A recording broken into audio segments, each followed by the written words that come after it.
Ostracism was a procedure under the Athenian democracy in which a citizen could be expelled from the city-state of Athens for 10 years. While some instances clearly expressed popular anger at the citizen, ostracism was often used preemptively. It was used as a way of neutralizing someone thought to be a threat to the state or potential tyrant. It has been called an honorable exile by scholar P.J. Rhodes. The word ostracism continues to be used for various cases of social shunning procedure. The name is derived from the ostraca, referring to the pottery shards that were used as voting tokens. Broken pottery, abundant and virtually free, served as a kind of scrap paper. Each year the Athenians were asked in the assembly whether they wished to hold an ostracism. The question was put in the sixth of the 10 months used for state business under the democracy. If they voted yes, then an ostracism would be held 2 months later. In a section of the agora set off and suitably barriered, citizens gave the name of those they wished to be ostracized to a scribe,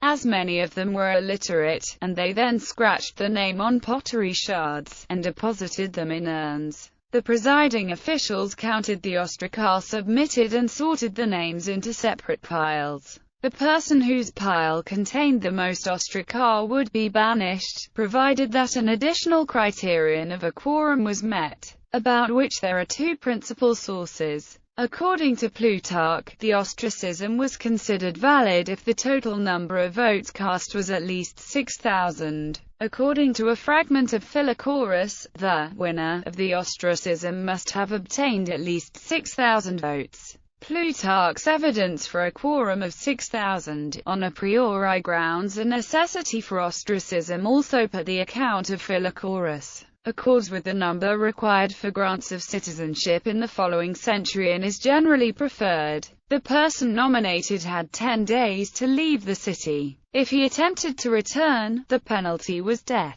Notably, the property of the man banished was not confiscated and there was no loss of status. After the 10 years, he was allowed to return without stigma. It was possible for the assembly to recall an ostracized person ahead of time. Before the Persian invasion of 479 BC, an amnesty was declared under which at least 2 ostracized leaders, Pericles fathers Xanthippus and Aristides, the Just, are known to have returned. Similarly, Cimon, ostracized in 461 BC, was recalled during an emergency.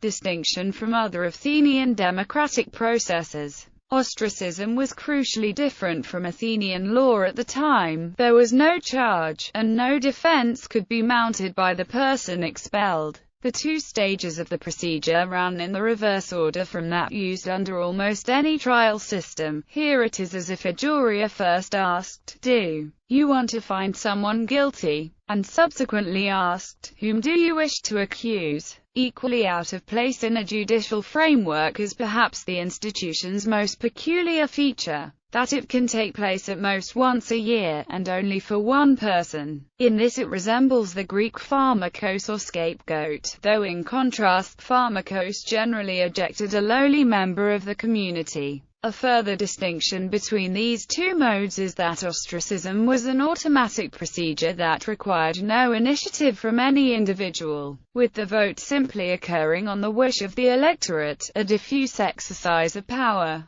By contrast, an Athenian trial needed the initiative of a particular citizen prosecutor, while prosecution often led to a counterattack. No such response was possible in the case of ostracism, as responsibility lay with the polity as a whole. In contrast to a trial, ostracism generally reduced political tension rather than increased it. Although 10 years of exile would have been difficult for an Athenian to face, it was relatively mild in comparison to the kind of sentences inflicted by courts when dealing with politicians held to be acting against the interests of the people. Athenian juries could inflict very severe penalties such as death, unpayably large fines, confiscation of property, permanent exile and loss of citizens' rights through Atamir. Further, the elite Athenians who suffered ostracism were rich or noble men who had connections or zenwar in the wider Greek world and who, unlike genuine exiles, were able to access their income in Attica from abroad. In Plutarch, following as he does the anti-democratic line common in elite sources, the fact that people might be recalled early appears to be another example of the inconsistency of majoritarianism that was characteristic of Athenian democracy. However, 10 years of exile usually resolved whatever had prompted the expulsion. Ostracism was simply a pragmatic measure. The concept of serving out the full sentence did not apply as it was a preventative measure, not a punitive one. One curious window on the practicalities of ostracism comes from the cache of 190 ostraca discovered dumped in a well next to the Acropolis. From the handwriting, they appear to have been written by 14 individuals and bear the name of Themistocles, ostracized before 471 BC and were evidently meant for distribution to voters. This was not necessarily evidence of electoral fraud, but their being dumped in the well may suggest that their creators wished to hide them. If so, these ostraca provide an example of organized groups attempting to influence the outcome of ostracisms. The 2-month gap between the first and second phases would have easily allowed for such a campaign. There is another interpretation, however, according to which these ostraca were prepared beforehand by enterprising businessmen who offered to them for sale to citizens who could not easily inscribe the desired names for themselves or who simply wished to save time. The 2-month gap is a key feature in the institution, much as in elections under modern liberal democracies. It first prevented the candidate for expulsion being chosen out of immediate anger, although an Athenian general such as Cimon would have not wanted to lose a battle the week before such a second vote. Secondly, it opened up a period for discussion, whether informally in daily talk or public speeches before the Athenian assembly or Athenian courts*. In this process a consensus, or rival consensuses, might emerge. Further, in that time of waiting, ordinary Athenian citizens must have felt a certain power over the greatest members of their city. Conversely, the most prominent citizens had an incentive to worry how their social inferiors regarded them. Period of operation. Ostracism was not in use throughout the whole period of Athenian democracy, but only occurred in the 5th century BC. The standard account, found in Aristotle's Constitution of the Athenians 22.3, attributes the establishment to Cleisthenes, a pivotal reformer in the creation of the democracy. In that case ostracism would have been in place from around 506 BC. The first victim of the practice, however, was not expelled until 487 BC, nearly 20 years later. Over the course of the next 60 years some 12 or more individuals followed him. The list may not be complete, but there is good reason to believe the Athenians did not feel the need to eject someone in this way every year. The list of known ostracisms runs as follows. 487 Hippocos son of Chamos, a relative of the tyrant Pisistratus. 486 Megacles son of Hippocrates, Cleisthenes' nephew. 485 Calixnus nephew of Cleisthenes and head of the Alcmaeonids at the time. 484 Xanthippus son of Ariphron, Pericles father. 482 Aristides son of Lysimachus. 471 Themistocles son of Neocles. 461 Cimon son of Miltiades. 460 Alcibiades son of Cleinias, grandfather of Alcibiades. 457 Menon son of Meneclides, less certain. 442 Thucydides son of Melasius. 440s Callias son of Didymos, less certain. 440s Damon son of Damonides, less certain. 416 Hyperbolus son of Antiphanes. Around 12,000 political ostraca have been excavated in the Athenian Agora and in the Kerameikos. The second victim, Cleisthenes' nephew Megacles, is named by 4,647 of these, but for a second undated ostracism not listed above. The known ostracisms seem to fall into three distinct phases: the 480s BC, mid-century 461–443 BC, and finally the years 417 to 415. This matches fairly well with the clustering of known expulsions, although the Themistocles before 471 may count as an exception. This suggests that ostracism fell in and out of fashion. The last known ostracism was that of Hyperbolos in circa 417 BC. However, while ostracism was not an active feature of the 4th century version of democracy, it remained. The question was put to the assembly each year, but they did not wish to hold one. Purpose: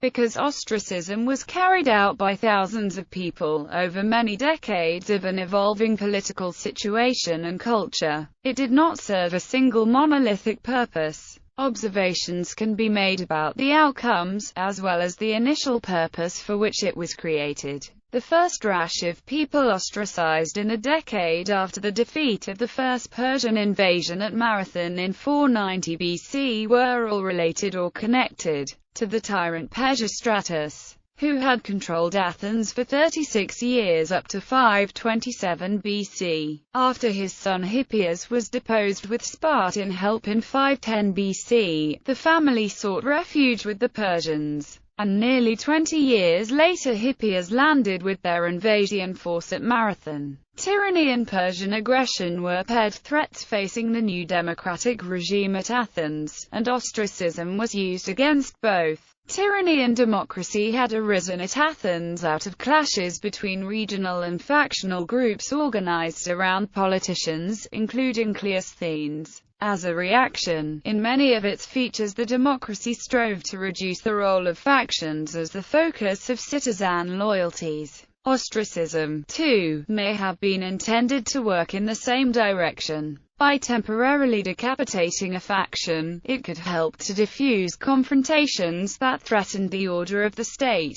In later decades, where the threat of tyranny was remote, ostracism seems to have been used as a way to decide between radically opposed policies. For instance, in 443 BC Thucydides, son of Milesius, was ostracized. He led an aristocratic opposition to Athenian imperialism and in particular to Pericles' building program on the Acropolis, which was funded by taxes created for the wars against Persia. By expelling Thucydides, the Athenian people sent a clear message about the direction of Athenian policy. Similar but more controversial claims have been made about the ostracism of Cimon in 461 BC. The motives of individual voting citizens cannot, of course, be known. Many of the surviving ostracar name people otherwise unattested. They may well be just someone the submitter disliked, and voted for in moment of private spite. As such, it may be seen as a secular, civic variant of Athenian curse tablets, studied in scholarly literature under the Latin name Defictiones,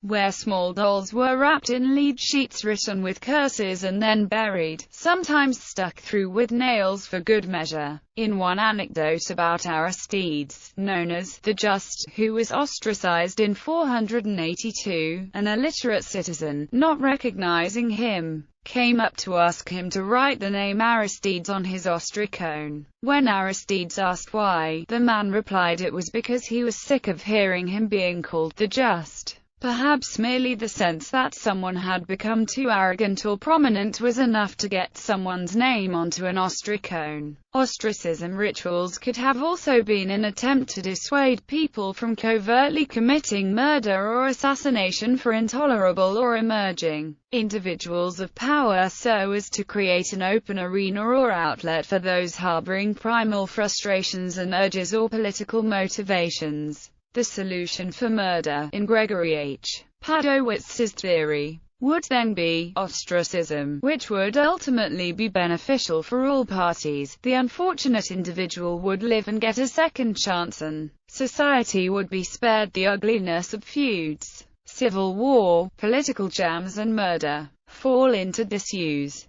The last ostracism, that of Hyperbolos in or near 417 BC, is elaborately narrated by Plutarch in 3 separate lives. Hyperbolos is pictured urging the people to expel one of his rivals, but they, Nicias and Alcibiades, laying aside their own hostility for a moment, use their combined influence to have him ostracized instead. According to Plutarch, the people then become disgusted with ostracism and abandoned the procedure forever. In part, ostracism lapsed as a procedure at the end of the 5th century because it was replaced by the graphi paranomon, a regular court action under which a much larger number of politicians might be targeted, instead of just one a year as with ostracism, and with greater severity. But it may already have come to seem like an anachronism as factional alliances organized around important men became increasingly less significant in the later period,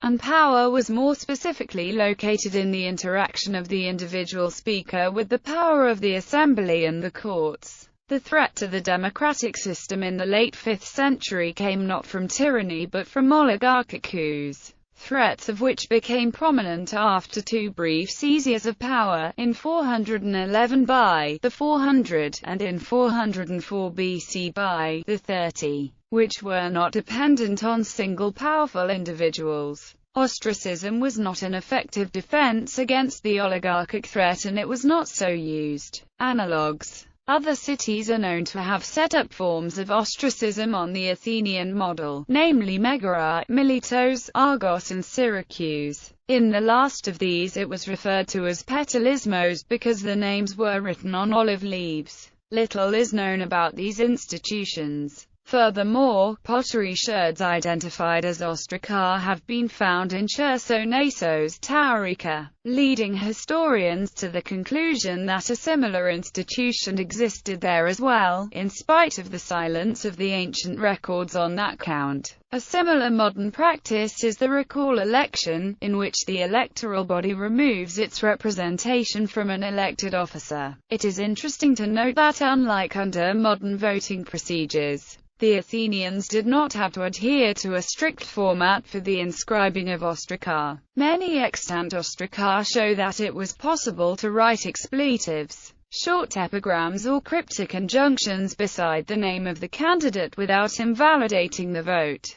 For example, Calixnus, son of Aristonomos, the traitor; Archen, lover of foreigners; Agasias, the donkey; Megacles, the adulterer. Modern usage. The social psychologist Kipling Williams has written extensively on ostracism as a modern phenomenon. Williams defines ostracism as any act or acts of ignoring and excluding of an individual or groups by an individual or a group. Williams suggests that the most common form of ostracism in a modern context is refusing to communicate with a person. By refusing to communicate with a person, that person is effectively ignored and excluded. The advent of the Internet has made ostracism much easier to engage in, and conversely much more difficult to detect, with Williams and others describing this online ostracism as cyber-ostracism. In email communication, in particular, it is relatively easy for a person or organization to ignore and exclude a specific person through simply refusing to communicate with the person. Karen Douglas thus describes unanswered emails as constituting a form of cyber-ostracism, and similarly Eric Wesselman and Kipling Williams describe ignored emails as a form of cyber-ostracism. Ostracism and whistleblowing. Research suggests that ostracism is a common reprisal strategy used by organizations in response to whistleblowing. Kipling Williams, in a survey on U.S. whistleblowers, found that 100% reported post-whistleblowing ostracism. Alexander Brown similarly found that post-whistleblowing ostracism is a common response, and indeed describes ostracism as form of covert reprisal, as it is normally so difficult to identify and investigate.